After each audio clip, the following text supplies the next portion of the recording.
Hi అండి, welcome to my channel. అందరూ ఎలా ఉన్నారు? నేనైతే బాగున్నానండి. మీరందరూ కూడా బాగుండాలని కోరుకుంటున్నాను. ఈరోజు ఈ వీడియోలో నేను మ్యాగీతో చేసే ఎగ్ మ్యాగీ రెసిపీని ఎలా చేయాలో చేసి చూపిస్తా. పిల్లలు మ్యాగీ చేసి పెట్టమని అడిగినప్పుడు మనం నార్మల్గా చేసే మ్యాగీని కాకుండా ఈ వీడియోలో నేను చూపించే మ్యాగీతో చేసే ఎగ్ మ్యాగీ రెసిపీని ఒకసారి చేసి పెట్టండి. ఇది పిల్లలకి బాగా నచ్చుతుంది. అలాగే మార్నింగ్ టిఫిన్లోకి ఏం చేయాలో ఒక్కొక్కసారి అర్థం కాదండి. ఆ టైంలో కూడా ఈ మ్యాగీ రెసిపీని 10 నిమిషాల్లో చేసి వేడివేడిగా పిల్లలకి ఇవ్వచ్చు. ఇప్పుడు ఈ రెసిపీని ఎలా చేయాలో చూద్దాం. ఫస్ట్ స్టవ్ ఆన్ చేసి ఒక గిన్నె పెట్టుకొని అందులో వాటర్ పోసుకుందాం. వాటర్ బాగా వేడైన తర్వాత ఇందులో నేను 2 మ్యాగీ ప్యాకెట్స్ని కట్ చేసుకొని వేసుకుంటున్నా అండి. ఇక్కడ ఒక విషయం గుర్తుపెట్టుకోండి, మ్యాగీని మరీ మెత్తగా మాత్రం అసలు ఉడికించకూడదు.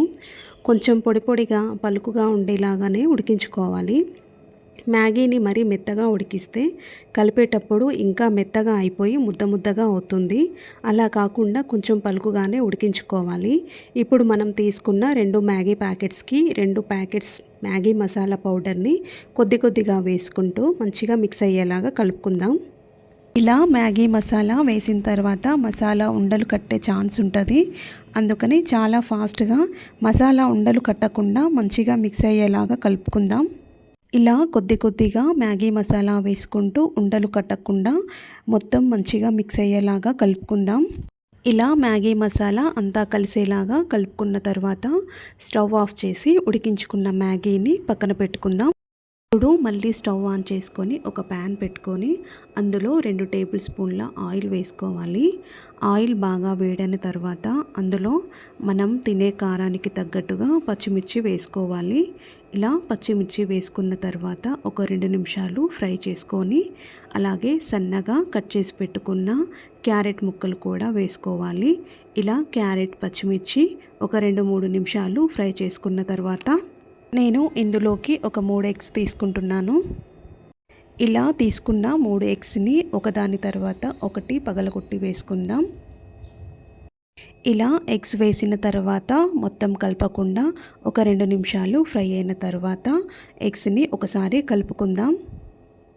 ఇలా తిప్పేసుకున్న ఎగ్స్ని ఒక 2 నిమిషాలు ఉంచి బాగా ఫ్రై చేసుకుందాం. ఇలా ఎగ్స్ బాగా ఫ్రై అయిన తర్వాత అందులోకి కొంచెం మిరియాల పౌడర్ అలాగే కొంచెం ఉప్పు వేసుకుందాం. ఇలా ఉప్పు మిరియాల పౌడర్ వేసుకున్న తర్వాత అంతా ఒకసారి కలిసేలాగా కలుపుకొని ఎగ్స్ని ఒక 3 నిమిషాలు బాగా ఫ్రై చేసుకోవాలి. ఇలా ఎగ్స్ ఫ్రై అయిన తర్వాత మనం ముందుగానే ఉడికించి పక్కన పెట్టుకున్న మ్యాగీని వేసుకుంటూ అంతా కలిసేలాగా నెమ్మదిగా కలుపుకోవాలి.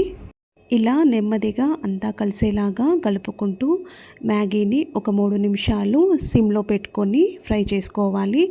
ఇలా ఫ్రై చేసుకున్న తర్వాత ఎగ్ మ్యాగీ ఇలా రెడీ అయిపోతుందండి. అంతే, ఎంతో టేస్టీగా ఉండే ఎగ్ మ్యాగీ 10 నిమిషాల్లో చేసుకోవచ్చు. ఈ రెసిపీ కనుక మీకు నచ్చినట్లయితే like, share, comment and subscribe. Thank you for watching.